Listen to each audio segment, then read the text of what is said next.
চন্দ্রগ্রহকে ভালো করার জন্য আজকে সোমবার, চন্দ্রের বার সোমবার, আমরা কি করতে পারি?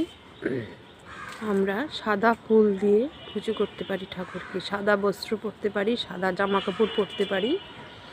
আর কি করতে পারি?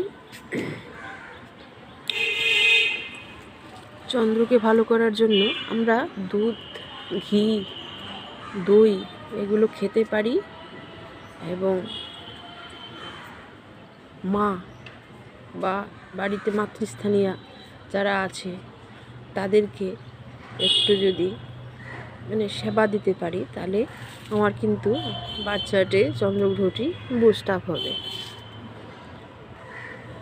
তাহলে ছোট্ট করে এই টিপসটি বললাম, চন্দ্রগ্রহকে কী করে বুস্ট আপ করবেন আমাদের বাচ্চাটি। ঠিক আছে, thank you very much for watching. Thank you.